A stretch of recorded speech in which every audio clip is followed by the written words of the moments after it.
Bonsoir, bonsoir, bonjour. Na mutu nyonso oya koyoka message na nga na buto lelo.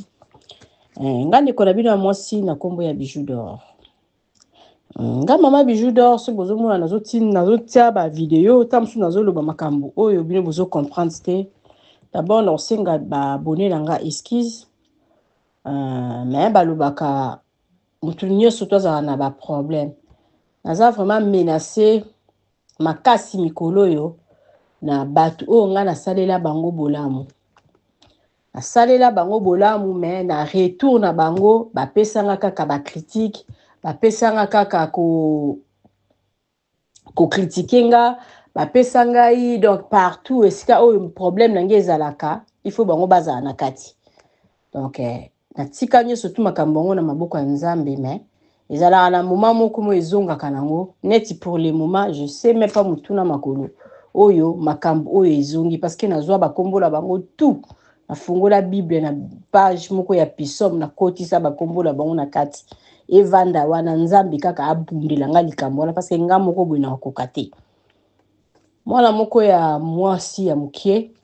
aza mwana mukie te parce que asa leki ba 30 ans nga na bengisa ye na retour apesanga merci ba pesa na mbwa na beta na nga lisolo nazotanga kutu bakombola bango te mais aza concerné ayebi makambo nazoloba akomi ko attaquer nga na ba voice akomi ko attaquer nga na ba donc ba SMS na yebi te so bazo pesa ye conseil donc so za na ba conseiller ba peso conseil parce que na bando la lelo sko libumu na si makambo uti ko komela nga na SMS na tangi te ta na ngina bloqué na moni momoko ya ndoki. Donc, moi, je ne peux pas être ndoki parce que sur la zaki ndoki, mais c'est lié au kala.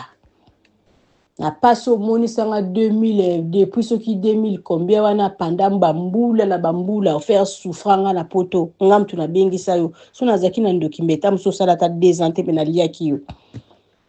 Alors, mutoye ba muninga ndoki ka yo mo ifoza na ndoki. Coordonner na biso azaka na ngambo. Après ça rapé bana venu on est bilé bandoki. Moi j'étais déjà en Europe, makambo na zoloba, da yoka ngoka epa na bino moko. Donc na solo la na glodi atangela nga penza pe bandoki ya famille. Donc fais gaffe zana mutu apeso conseil. Na tikali kotanga kombo na oti. Na makambo yo komi o nga na tikali komona ka yango wana, ozana niveau te. Ba mama nyonso tout biso tout ba mama bana ya ba série 7 ba série 6 to banda eta msusu ko sutukela bambongo ya mibali mama zobota mwana zoloba ke ya mwana nanga okobala mobali ya mutambongo okosalisa ngai même na génération ya ba série 9 donc série 8 série 9 c'est dans les séries 2000 ba konta na classe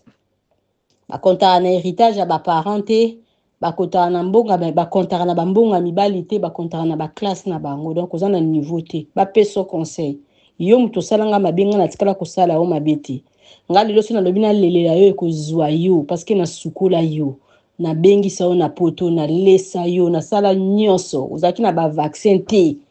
Ozaka na ba vaccin te olinga ko koma handicapé na mema epa ya médecin wana Eva je sais pas ce qui a kufa na Zindof oyaka na poto ozaki na 12 kg soki 8 kg ne kara mwanga na matiso ba kilo médecin pesanga loboko alobi merci en tout cas nyonso to na oyo pesanga nde yango otindela nga ba message na ba okomi ko menacer nga oza na niveau te ya na loba nyonso tout oza na niveau te beta âge na yo na nous calcule âge na yo calcula âge na et puis zonga tala na novina yo ba peso conseil ngaza la na nyongo na bino te nazala na nyongo na bino te kala na ngena bimisa bino pe be mbongo pe na zongisa mbongo na nga biye metikala na kokoka te donc etikala kokoka te na tinda mukanda mwana nga mobali pa na bino deux fois une fois mukande zala na 3000 deux fois mukande za na 6000 soto yeko compter la dépense nga na sala ya yo o mbula na bambula o bambongo ezo mata ba taux du jour yaya o kokate alors arrêtez comme il ba message parce que na tangi ngo nyonso tout ça un jour na otanga ngo nyonso on a ça la live nde jour na otanga pe ko fungola ba voice oyo tindelinga donc so nazalaki na ndoki na sina lia yo kala même pour lelisanga omonisanga pasi hein donc oza parmi so balobi nanga souvenir ya mabe na obimisa lisolo na yo. Alors arrêtez de me déranger okomelanga lisusu ba SMS te et puis kolukanga te kotielanga pe ba commentaire te. En tout cas nde nasengaka bobosa nanga nde bobosa nanga ok muta otindo aosai donc azotinda ona service à mabe azotinda ona service à mabe so za na ba conseiller ba pekiso kwa nga na banolali losko libu na se